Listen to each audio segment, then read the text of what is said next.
Cigarette causes cancer, ये तो आपको पता ही है। लेकिन 1950s की अगर बात करें तो उस वक्त जो सिगरेट का प्रचार होता था बाय द सिगरेट इंडस्ट्री, वो इस प्रकार का होता था। डॉक्टर्स ही प्रचार करते थे कि ज़्यादातर डॉक्टर ये वाला सिगरेट पीते हैं, या फिर सिगरेट कितना लाभदायक है आपके हेल्थ के लिए या आपके गले के लिए, इस तरह के एड्स आते थे। या फिर बच्चों के लिए भी सिगरेट का धुआं बड़ा अच्छा है, ये वाला ऐड है 1950s का। या इवन प्रेग्नेंट महिलाएं अगर हैं तो सिगरेट पिए तो ज़्यादा अच्छा रहेगा। तो ये इस तरह के ऐड थे, आपको विश्वास ही नहीं हो रहा होगा। एक तरफ सिगरेट से कैंसर होता है, बीमारी होती है, इसका भंडार, एविडेंस का भंडार लगता जा रहा था। दूसरी तरफ ये ऐड चल रहा था सिगरेट इंडस्ट्री के दम पे। 1975 आते आते बड़ी मुश्किल से फिर वार्निंग सिगरेट के पैकेट में आने लगा कि सिगरेट कॉजेस कैंसर, और अब आपको पता है सिगरेट कॉजेस कैंसर। अब बात कर लेते हैं वैक्सीन का। Vaccine causes autism and ADHD, यही सत्य है। जबकि वैक्सीन इंडस्ट्री पूरे दुनिया में इसी प्रकार का प्रचार जैसा सिगरेट इंडस्ट्री करती थी कि वैक्सीन न केवल सेफ है, वैक्सीन बहुत लाभदायक है, वैक्सीन से बहुत सारी बीमारियों से बचाया जा सकता है, पोलियो, ट्यूबरकुलोसिस, मलेरिया एक्सेट्रा। सच ये है अभी के तारीख में वैक्सीन से कितनी सारी बीमारियां होती हैं, ऑटिज्म होता है, ADHD होता है, डायबिटीज टाइप 1 होता है, ऑटोइम्यून डिजीज होता है, इसका भंडार है। और दूसरी तरफ ऐसे एविडेंसेस भी हैं और ढेरों हैं जिससे साबित होता है कि वैक्सीन से किसी प्रकार का कोई भी बीमारी में कुछ भी फायदा नहीं होता। और अगर ये सारे एविडेंस आपको देखना है तो 30 नवंबर राजीव दीक्षित जयंती के दिन मेरी किताब रिलीज हो रही है। किताब का नाम है क्योर ऑटिज्म नाउ। मैं आपको ये बताना चाहूँगा कि autism and ADHD is preventable.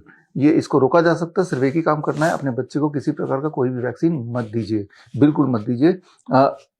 याद कीजिए हमारे समय में आज से करीब 50 साल पहले बच्चों को, जब हम बच्चे थे, 3-4 वैक्सीन ही लगते थे, और आज की तारीख में आज के बच्चों को 30-40 वैक्सीन लगते हैं।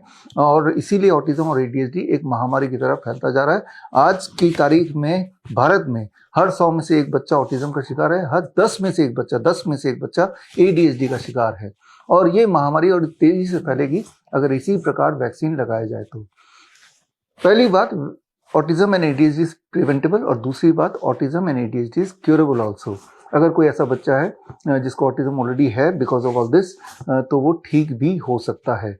ये बात आपको ऑटिज्म इंडस्ट्री कभी नहीं बताएगी, क्योंकि भारत में जो ऑटिज्म इंडस्ट्री है वो करीब 4 लाख करोड़ का है। और ये ऑटिज्म इंडस्ट्री तभी बनी रहेगी जब एक ऑटिज्म का पेशेंट ही बना रहे जिंदगी भर, तभी उनको लाभ होगा। अगर वो ठीक हो गए तो लाभ होना बंद हो जाएगा। जबकि असलियत ये है कि अगर कोई ऑटिज्म का बच्चा है, ADHD का बच्चा है, वो घर बैठे ही कुछ ही दिनों में ठीक हो सकता है। और ये कैसे ठीक हो सकता है? हमारे कैन प्रोटोकॉल से ठीक हो सकता है। कैन प्रोटोकॉल जिससे करीब 1001 ऐसे बच्चों को ठीक करने के बाद उसका जो केस स्टडी है मैं 30 नवंबर को पेश करूंगा, और उनमें से काफ़ी सारे बच्चे इवेंट में होंगे भी, और उनको मैं मिलाऊंगा भी आपसे। तो आप अगर इस इवेंट का हिस्सा बनना चाहते हैं तो 30 नवंबर सुबह एग्जैक्ट 11 बजे आप स्क्रीन पे दिए हुए लिंक www.coronakal.tv में जाके आप मुझसे लाइव जुड़ सकते हैं, और आप देखेंगे कि ऑटिज्म को ठीक करना, बल्कि मुफ्त में ठीक करना पॉसिबल है, और घर बैठे ही पॉसिबल है, कुछ दिनों में ही पॉसिबल है।